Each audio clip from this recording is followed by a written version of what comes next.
wanacheza na timu kupoteza jiandaa kiasi.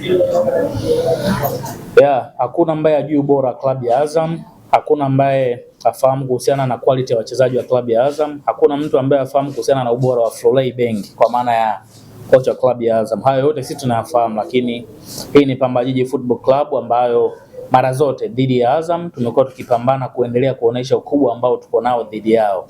Kwenye michezo yetu mitatu ambayo imepita hawajawahi kushinda mchezo hata mmoja. Zaidi mechi iliyopita walipambana wakapata sare ya 2-2, kitu ambacho kilituumiza sisi kama Pamba, lakini hii ni mechi nyingine ambayo haina mahusiano yoyote na michezo mingine mitatu ambayo imepita. Kwa kuwaheshimu kwa changamoto ambayo umetoka kuhitaji, umetoka kupoteza, sisi pia hatukupata matokeo mazuri dhidi ya Dodoma Jiji. Kwa hiyo tunaamini mchezo wa kesho ni mchezo ambao ili kuendelea matumaini ambayo tumejipamba nayo ya kuhakikisha tunakwenda top 4 lazima tupate ushindi kwenye mchezo wa kesho. Haitakuwa mechi nyepesi, haitakuwa mechi ya rahisi, lakini tunaamini inawezekana. Ubora wa benchi langu la ufundi pamoja na wachezaji, tunaamini kwa asilimia kubwa kesho tunakwenda kutoa mchezo mzuri, lakini malengo mama yakiwa ni kupata alama 3. Tunawaheshimu Azam, lakini tunaamini ni siku nyingine tena ya kupeleka kilio pale kunako uwanja wao. Kusema hivyo haimaanishi tunacheza na timu nyepesi ama dhaifu, hapana, lakini ni kutokana na ubora wa kikosi changu pamoja na wachezaji ambao tuko nao. Kwa hiyo watu wajitokeze kwa wingi hiyo kesho, twende kwa mara nyingine tena tukawakumbusha Azam FC hii ni Pamba Jiji Football Club. Unampa salamu gani msemaji wako kama akakukimbia hivi baada ya sio mechi hii tu, mara zote akicheza na sisi waga wanajua utaratibu. Kwa hiyo wanavizia baada pengine ya mechi ndio wanaweza wakaanza kuwatafuteni nyie waandishi. Kwa hiyo ni jambo la kawaida, nilitegemea kwamba hawatakuwepo na sio leo tu.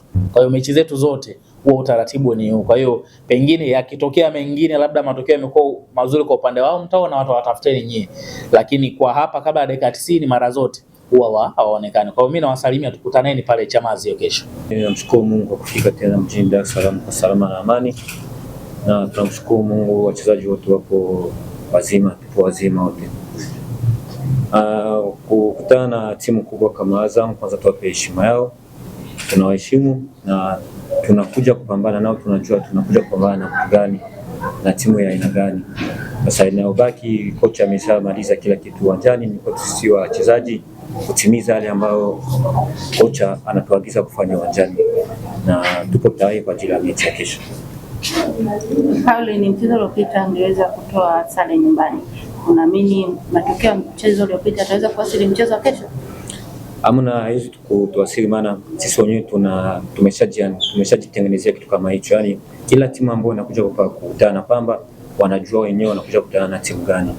Ni kufuatana ukuu na ubora wa kocha wetu, ndio maana inatuma kila timu ambayo inakuja kwetu au kila timu ambayo inakutana na Pamba wanajipanga vizuri, si Pamba sio wanyonge. Ukimbiti Pamba unajua unabiti mtu mkubwa kwenye ligi hii, na ndio maana ni mechi ya Dodoma haiwezi yani imeshapita. Sasa hapa tuko mawindoni kutafuta tunapata pointi 3. Shukrani, na kabisa maswali kwa wachezaji.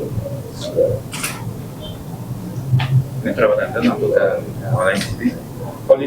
kama wachezaji mnajitahidi kuzingatia yale ambayo mwalimu anawaambia kupunguza makosa.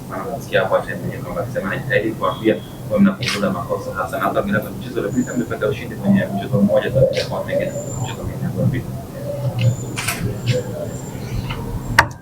Sabani la Waswahili kama nyinyi wanasema kosa sio kosa, kurudia kosa ndio kosa. Na nawaza sisi ni watu wazima, na yale ambayo makosa ambayo tuliyafanya mwalimu aliona, na tunachukua muda sana kwenye uwanja wa mazoezi kuhakikisha tunarekebisha kosa ambazo tulifanya. Ni mchezo wa mpira, kosa zingine zipi zinaweza zikatokea, ila naamini yale ambayo yalitokea kwenye mechi zilizopita hamtaziona tena.